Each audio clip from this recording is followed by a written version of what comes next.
Viewers, আসসালামু আলাইকুম। আশা করি আপনারা ভালো আছেন এবং সুস্থ আছেন। আমি জুমির চৌধুরী বলছিলাম। আজকের ভিডিওটি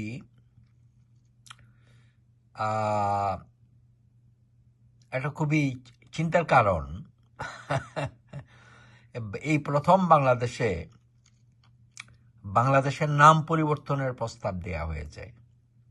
কয়েকটা পার্টি যাদের কোনো জনভিত্তি নাই বা কোনো সময় ইলেকশনে পার্টিসিপেটও করেন নাই এবং জনগণের 1% ভোটার পাওয়ারও কোনো প্রমাণ নেই বা ডকুমেন্ট নেই, ইতিহাস নেই, সে সমস্ত দলগুলোই বাংলাদেশের নাম পরিবর্তন করার প্রস্তাব দিয়েছে এই কনস্টিটিউশন সংস্কার কমিশনে। আপনারা একটু শুনুন, তারপরে নিয়ে আমি একটু কমেন্ট করার চেষ্টা করব। সংবিধান সংস্কার কমিশনের কাছে সোমবার প্রস্তাবনা জমা দেয় ইসলামী আন্দোলন বাংলাদেশ এবং গণ অধিকার পরিষদ। উভয় সংগঠনই দেশের সাংবিধানিক নাম গণপ্রজাতন্ত্রী বাংলাদেশের পরিবর্তে নতুন নাম প্রস্তাব করেছে। নতুন সংবিধান নট সংশোধন, আমরা বাংলাদেশের নামটা পরিবর্তন করতে চাই।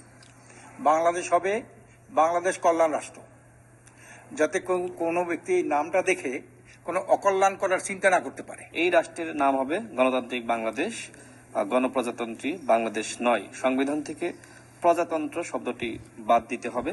উভয় সংগঠনই প্রধানমন্ত্রী, রাষ্ট্রপতির ক্ষমতা বাদ দিতে হবে এবং সরাসরি ভোটে রাষ্ট্রপতি নির্বাচনের বিধান সংবিধানে যুক্ত করার লিখিত প্রস্তাব সংস্কার কমিশনে জমা দেয়। যিনি সংসদ নেতা হবেন, প্রাইম মিনিস্টার হবেন, উনি কোনো দলের প্রধান হতে পারবেন না, এটা আমরা চাই। আর শুধু আইনের শাসন আর ন্যায়ের শাসন প্রতিষ্ঠা করতে চাই। জাতীয় সংসদের মেয়াদ 4 বছর করতে হবে। দ্বিকক্ষ বিশিষ্ট সংসদ, 2 বারের বেশি কেউ রাষ্ট্রপতি বা প্রধানমন্ত্রী হতে পারবে না, এবং একই সাথে রাষ্ট্রপতি এবং প্রধানমন্ত্রীর মেয়াদ হবে 4 বছর। কমিশন প্রধান জানান, সকলের পরামর্শ নিয়ে চূড়ান্ত প্রস্তাবনা প্রস্তুত করবেন তারা। আমরা কোনো পূর্ব ধারণা নিয়ে শুরু করছি না, সকলের মতামত গুলোকে আমরা বিবেচনায় নিয়ে আমাদের প্রস্তাবগুলি তৈরি করি। যেখানে যেটা প্রয়োজন হবে সেটা আমরা পরামর্শ দেব। আগামী 31 ডিসেম্বরের মধ্যে রাষ্ট্র সংস্কারের লক্ষ্যে গঠিত 10টি কমিশনের প্রস্তাব জমা দেওয়ার কথা রয়েছে। মাননীয় শ্রোতা, যিনি এই কমিশনের প্রধান ডক্টর আলী রিয়াজ,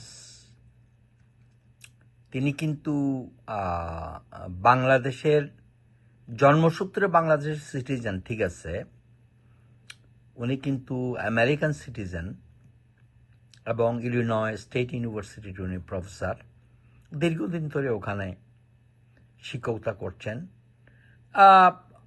আমি বলবো উনি উপযুক্ত মানুষ, ভদ্রলোক, জ্ঞানী মানুষ, ঠিক আছে, সব কিছুই ঠিক আছে। কিন্তু বাংলাদেশ, উনি যে চিন্তা ভাবনা করছেন সংবিধান পরিবর্তন, সেজন্যই অ্যাকচুয়ালি তাকে আনা হয়েছে। সো ইভেন্চুয়ালি সংবিধান পরিবর্তন হচ্ছে না, এখানে সংবিধান সংশোধনের জন্য কিছু প্রস্তাবনা রয়েছে। হাওবার ওনারা কিছুই করতে পারবেন না যদি নেক্সট সংসদ, যে পার্টির আসুক, এটা যদি অনুমোদন না করে সর্বসম্মতিক্রমে। ধন্যবাদ, ভালো থাকবেন।